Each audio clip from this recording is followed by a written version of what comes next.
Welcome to the afternoon briefing.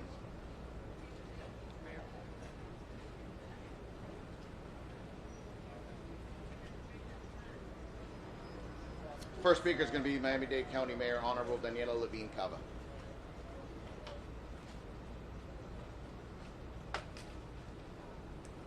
Good evening, everybody. The end of day 7 and the search and rescue continues. Since our last briefing, I'm very pained to tell you that we found 2 additional bodies in the rubble, which brings our total count to 18 fatalities. It is also with great sorrow, real pain, that I have to share with you that 2 of these were children, aged 4 and 10. So any loss of life, especially given the unexpected, unprecedented nature of this event, is a tragedy.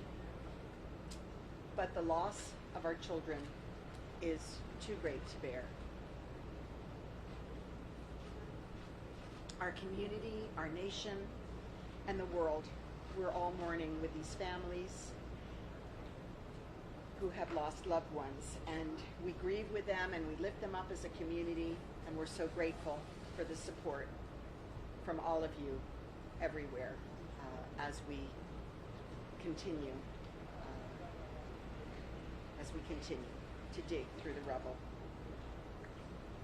So we're now standing united once again with this terrible new revelation that children are the victims as well. So in the worst of times, we come together and we pray together. Thank you. Thank you to everyone.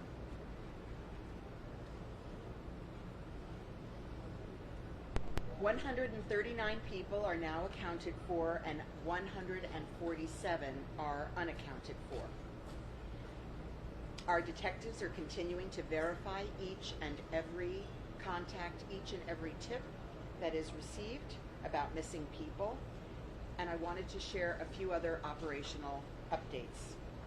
As of 5 p.m. today, just passed, the National Hurricane Center released projections for a potential tropical cyclone 5. And as of right now, we don't anticipate impacts from this system right here.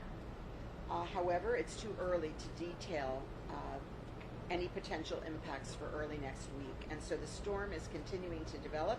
We are closely monitoring its trajectory and progress.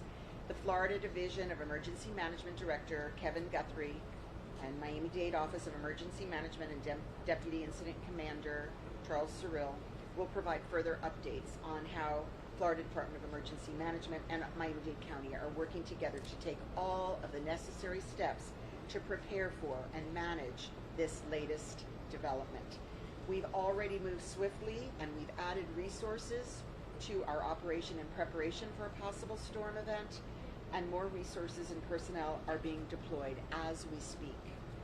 It's truly a collaborative and comprehensive operation. You've all seen it. And over the past day, our footprint has expanded even further. Resources coming from the U.S. Small Business Administration. They're now deployed on the scene, and they're providing support to the families that have been impacted, as well as businesses.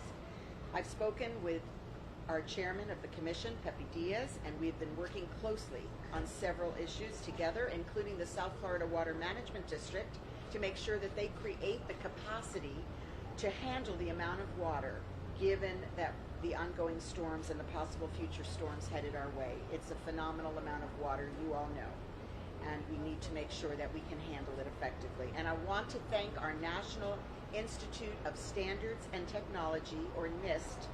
The director from Washington, D.C., Dr. James Altoff, and his staff are here, as well as the Small Business Administration Public Affairs Specialist, Roberto Baltadano. They're here today, and they are going to share some important announcements and updates with you. Thank you to the incredible team on the ground who are giving everything they have to this operation around the clock. Our gratitude is immeasurable, and so please let's continue to keep them, the victims and the families, and their loved ones in your thoughts and prayers. Thank you, and God bless. Buenas tardes a todos. La misión de búsqueda y rescate continúa sin detenerse los últimos 7 días. Aquí estamos al final del 7º día. Desde nuestra última sesión informativa, hemos encontrado 2 víctimas adicionales entre los escombros. Eso eleva nuestro número total de muertos confirmadas a 18.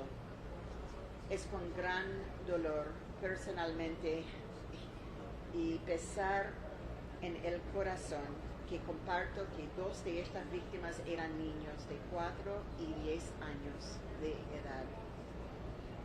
Cualquier pérdida de vidas, especialmente de un evento catastrófica, es una tragedia. La pérdida de nuestros hijos es un dolor demasiado grande para soportar. Nuestra comunidad, nuestra nación y el mundo lloran con las familias de aquellos que hemos perdido. Lloramos con ellos y los levantamos como una comunidad unida por la pérdida, ahora unidos como nunca antes.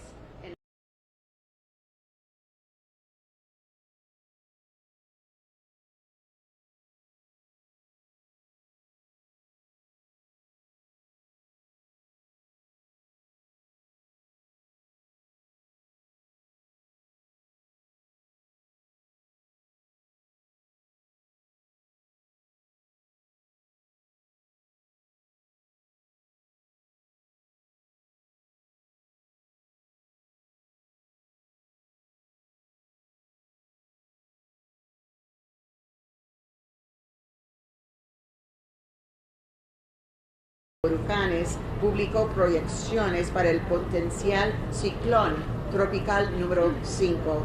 En este momento no se anticipan impactos de este sistema en todo el sur de Florida durante el fin de semana. Sin embargo, es demasiado pronto para detallar los impactos potenciales para principios de la próxima semana. Entonces, estamos muy alertas. La tormenta continúa desarrollándose y estamos monitoreando de cerca su trayectoria y progreso. Ya nos hemos movido rápidamente para comenzar a agregar recursos a nuestra operación en preparación para una posible tormenta. Y mientras hablamos, se están desplegando más recursos y personal. He hablado con el presidente de la comisión, Pepe Díaz, y hemos estado trabajando en estrecha colaboración en varios temas, incluido el Distrito de Administración del Agua del Sur de la Florida, creando capacidad para manejar la cantidad de agua, dadas las tormentas en curso y las posibles tormentas futuras que se avecinan. Gracias al increíble equipo sobre el terreno que está dando todo lo que tiene para esta operación. Por favor, continúe como siempre para la semana pasada, cada día, cada noche, manteniéndolos a ellos, a las víctimas, las familias, a todos sus seres queridos en sus pensamientos y oraciones. Gracias y buenas noches.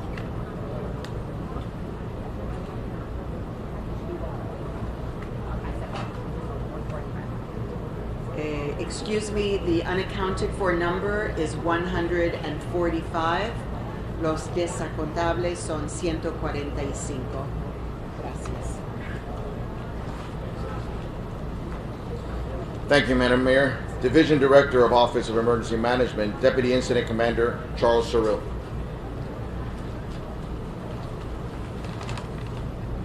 Good evening, everyone. I want to begin my update with some news related to potential Tropical Cyclone 5, currently in the Atlantic Ocean. Contingency plans for this incident have been developed should this system become a threat to Miami-Dade County. And as we move into hurricane season this year, I encourage all Miami-Dade County residents to download the Ready Miami-Dade app to stay informed of all the latest developments for the safety of both you and your loved ones. If you'd like more information on hurricane preparedness, please visit miamidade.gov/OEM. We'll continue to keep you updated and informed as the storm arrives closer and preparations change or develop. I also have above related information about the Family Assistance Center.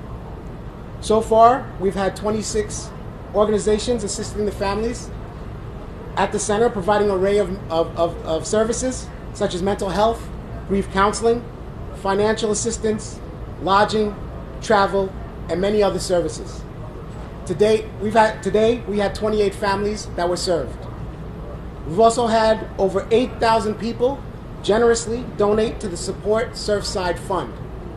And we thank you for your generosity and your donations. If you'd like to make a financial contribution or sign up to volunteer, please visit miamidade.gov/emergency. As I noted this morning, this has been a unified effort with Miami-Dade County and our federal, local, private, and international partners. And we are in their gratitude. Thank you.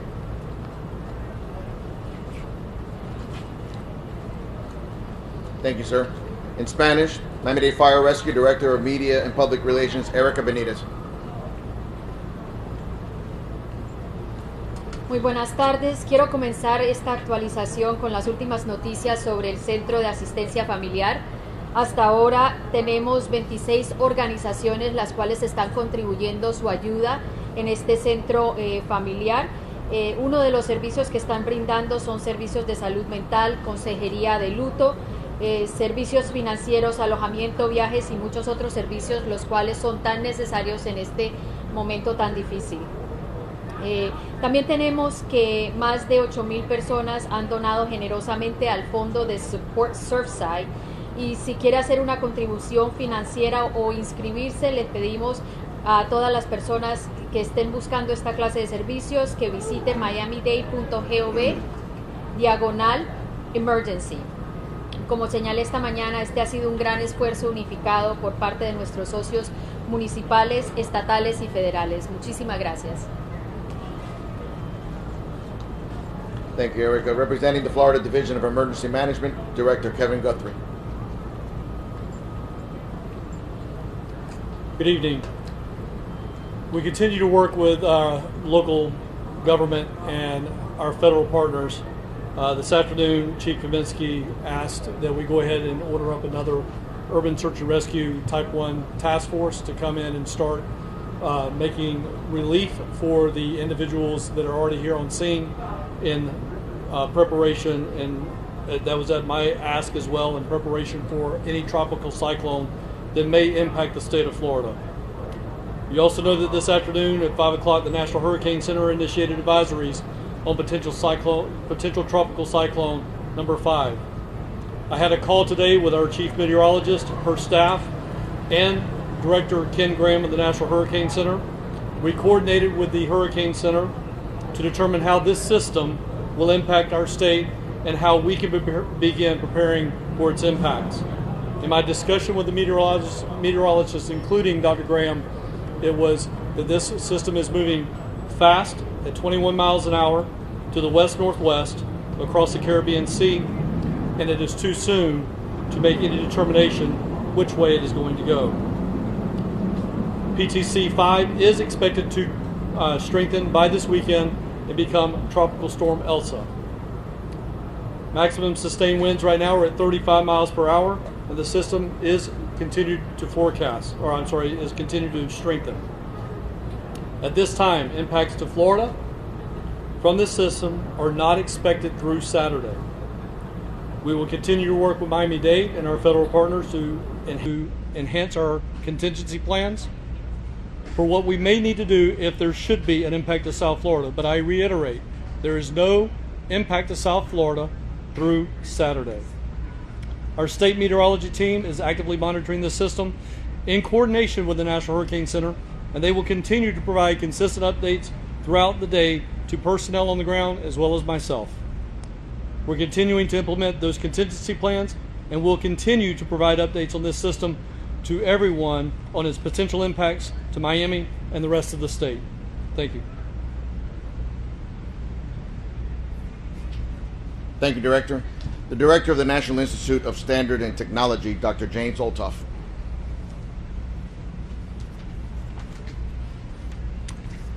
Hello, my name is Jim Olthoff. I'm currently serving as the Director of the National Institute of Standards and Technology, or NIST.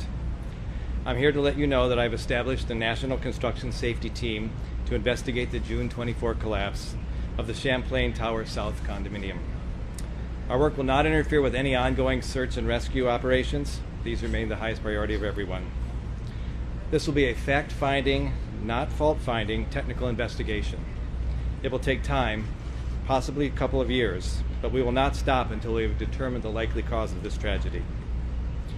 NIST is a non-regulatory agency with over 50 years' experience studying disasters and failures caused by events such as earthquakes, fire, tornadoes, and terrorist attack. What our experts learn from these events lead to better building codes, standards, and practices. So now I'd like to introduce Judy Matrani-Reiser, who is co-leading the NIST team on site.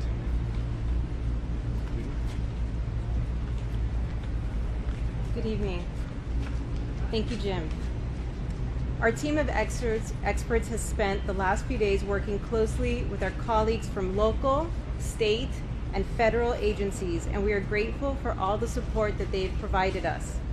Based on the information that we have collected, we are able to recommend a full technical investigation under the National Construction Safety Team Act. We will now establish a team to begin the painstaking process of collecting and analyzing any and all information that might help us determine the technical cause of failure. We are going in with an open mind. In any building collapse, we would want to understand how the building was designed, how it was constructed, modified, and maintained. From the site, we will be interested in samples of the building materials and the local soil conditions. We are in the process of collecting evidence and defining the scope of our investigation. We will also determine the appropriate composition of our team. The team will include NIST staff members as well as outside experts.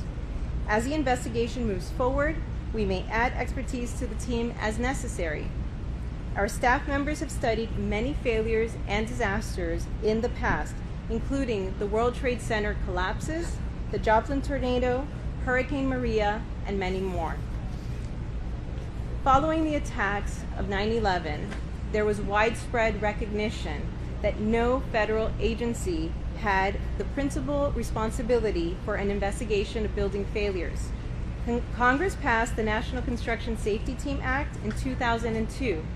This act authorizes NIST to conduct technical investigations of building failures, to issue reports, and make recommendations to improve building codes and standards. The act provides NIST the ability to collect and to preserve evidence from the site of the failure and/or disaster, and to issue subpoenas and to hold hearings. NIST investigative authorities are secondary to criminal or terrorist investigations, and as Jim has said, we will not interfere with the active search and rescue operations at the failure site. Buenas noches. El equipo de nosotros de expertos se ha pasado los últimos días trabajando muy bien integrados con nuestras colegas localmente, estatales y federales. Estamos muy agradecidos por todo el apoyo que nos han dado en estos últimos días. Basado en la información que hemos recopilado, puedo decirles a ustedes hoy que hemos hecho la determinación que podemos hacer una investigación técnica completa bajo the National Construction Safety Team Act. Ahora vamos a establecer un equipo y vamos a empezar el proceso de recopilar datos y evidencia en los próximos meses y años. Vamos a entrar en este proceso con una mente abierta. En cualquier evento como este de edificios que han colapsado, tenemos que entender no solamente cómo el edificio fue diseñado, pero también cómo fue construido, cómo fue modificado y cómo fue mantenido. En el proceso de recopilar esta evidencia, vamos a definir el extento de nuestra investigación. También vamos a determinar el apropiado equipo que vamos a necesitar para completar esta investigación. Nuestros equipos y personas que trabajan conmigo hemos hecho investigaciones como esta en el pasado, incluyendo el colapso de las Torres Gemelas, el tornado de Joplin, el huracán María y muchos otros desastres.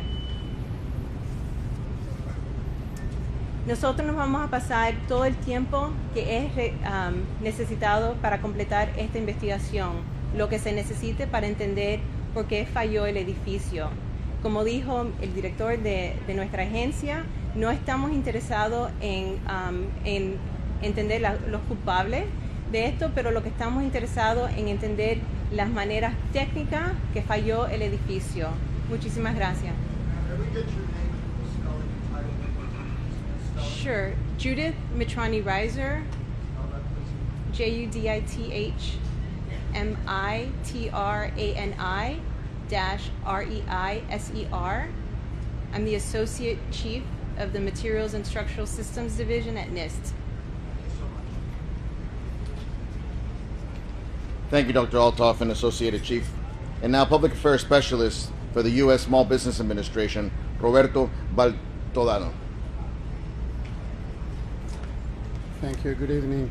First and foremost, our heart goes out to everyone who has experienced a loss, whether it is physical, human, or material in terms of their goods, particularly to those families who today learned of the loss of the children. Recovering from disaster is not difficult. However, the SBA is here to help in the measure that we can help in that process. And so today, the U.S. Business Administration announced that Florida businesses and residents, being homeowners and renters affected by these disasters, can apply for low-interest disaster loans from the SBA. SBA customer service representatives will be at the Family Assistance Center located at the Seaview Hotel, 9909 Collins Avenue in Bal Harbour, effective tomorrow starting at noon, 12 p.m., Monday through Sunday, basically. We're going to be there 7 days a week to provide a level of care and support that these families require and our business community needs at this time. Disaster loan outreach centers then will be open to provide one-on-one assistance to survivors, answer questions, and most importantly, guide them by the hand through the process of considering a disaster loan as means of their recovery. The declaration covers Miami-Dade County and the adjacent counties of Broward, Collier, and Monroe in Florida. Ante todo, deseo compartir el sentimiento que la alcalde Cava expresó al comienzo, que recuperarse de un desastre no es fácil, y mucho más es cuando se ha perdido tanto como es la vida humana, en especial la vida de niños. De manera que nuestro corazón va hacia todos los sobrevivientes y aquellas familias que han experimentado una pérdida, así sea material o en este caso de un ser querido. La Administración o la Agencia para el Desarrollo de Pequeños Negocios anunció hoy que los negocios afectados por este desastre y tanto los individuos, siendo dueños de casa o inquilinos, pueden aplicar para intereses de muy bajo interés vía federal a través de la Agencia para el Desarrollo de Pequeños Negocios. Agentes, representantes de la agencia de SBA van a estar en el Centro de Asistencia Familiar localizado en el Seaview Hotel, 9909 Collins Avenue, efectivo mañana a partir de las 12 del día. Este centro va a operar para ofrecer ayuda y asistencia individual a cada uno de los aplicantes para así sea obtener información o completar o considerar una aplicación para un préstamo de desastre. Esta declaración cubre los condados de Miami-Dade y los condados adyacentes de Broward, Collier y Monroe en Florida. Gracias. Thank you. Now the Surfside Mayor, Charles Burkett.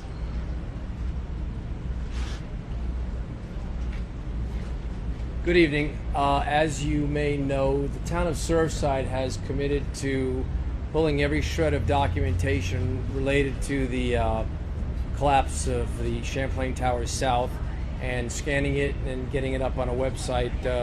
Those documents are starting to appear now. I was at a meeting today regarding plans for the property to the north, which is in most respects identical, and it's got residents there that have expressed pretty serious concerns about whether or not their building is safe. To that end, we have hired an eminent engineer. This engineer did work on the Pentagon after 9/11. He did work on the FIU bridge recently that went down in South Miami. So he's been, now I was there in a meeting, he's poring over the plans for that building and expressing concerns about those plans in that they may not be complete. So what we're doing is we had the owners of that condominium in today, and I can say that up to this point they've been very cooperative and helpful. They've been providing us with information. I think that's something that NIST, who just spoke a little while ago, is probably going to want to take a look at, and we're going to be happy to work with them. But the bottom line is there are steps that we're going to be taking in conjunction with NIST and anybody else that wants to assist to develop a plan to ensure the residents who are living in that building that it is safe for them to be there. In the interim, we have arranged for alternative housing for anybody in that building that has a fear, and that is being funded through the supportsurfside.org site, which is a fabulous use of the money.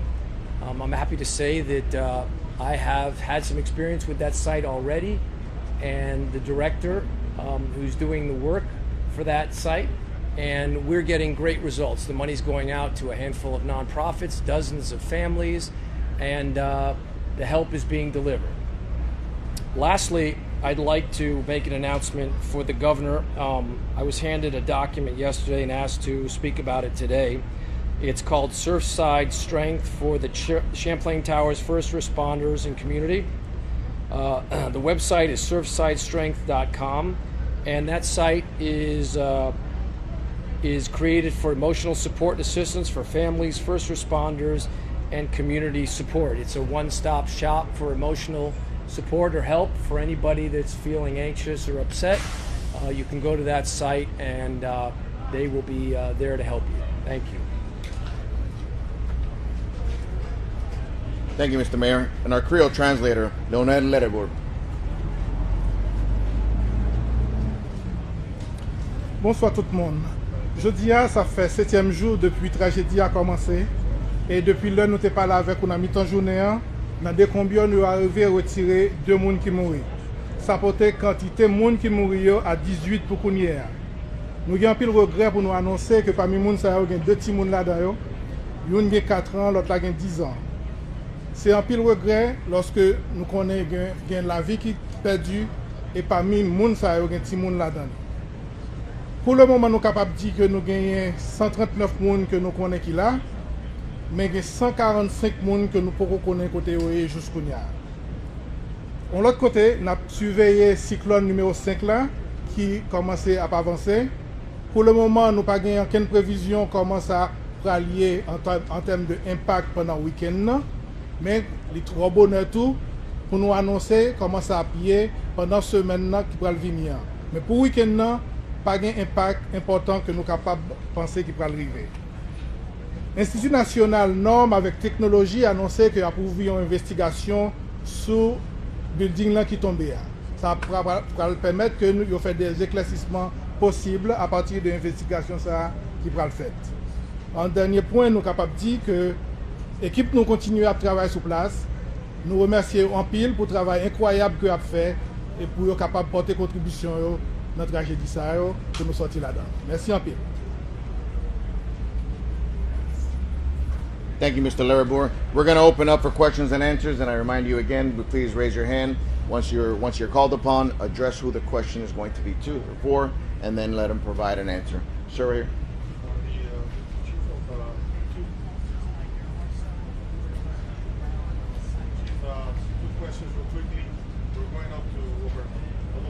Hours since this horrible tragedy has happened. What's the status of the man? What's the morale of the man? And my second question, when will the second Mexican team be allowed to the site to be working along with the other Mexican team and the Israeli team? Well, your first question morale is still high. We're working hard. As Kevin mentioned earlier, we decided we're making the transition in regards to demobilizing the federal assets coming through as well. I think it's important with how hard we're working. The time, it's over 200 hours, but there's 145 individuals still missing. So we'll continue to move forward and do what we do. In regards to the group, the Mexican group, they're allowed to come. We said they would. Didn't meet them this morning, but they definitely can come in. We're incorporating different units to assist. So they're okay with you guys? I mean, they're to work with you guys then? I guess I get clarification of who exactly we're speaking with. The topos. Yes, topos. I was instructed that they were going to come here today at 10, and they never did. So. Okay. Thank you, Chief. Mike. So this, how do you make sure you coordinate so your work is not duplicative but additive to the work of local and state agencies? And to those who listen and say a few years perhaps is too long, that we need answers sooner, what do you say to that? Sure. I'll answer the first question, and I think that everyone standing behind me has done a phenomenal job coordinating on site. We have gotten nothing but complete cooperation since we have been here. The efforts that are happening to make sure that there's coordination between the local, state, and federal levels is phenomenal. I am very proud to be working alongside everyone that is on site. For your second question, our job is to understand the building failure, and we are going to do that for as long as it takes. I understand the concerns from residents. That is not our jurisdiction to address those concerns, but instead we're working under our authorities to do the work that's ahead. And we're a scientific agency, and that is our job. Thank you, ma'am. We're going to go with Spanish media for one question.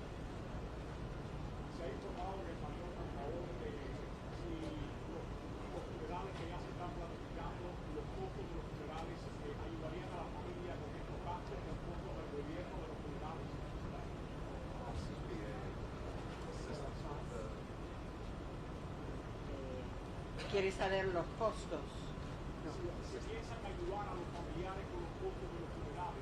Ay, sí, sí, eso, FEMA tiene una parte para ayudar con las funerarias, y como tenemos tantas donaciones privadas, también podemos seguir para los que no califican. Entonces estamos uniendo todos los grupos que tienen fondos para arreglar exactamente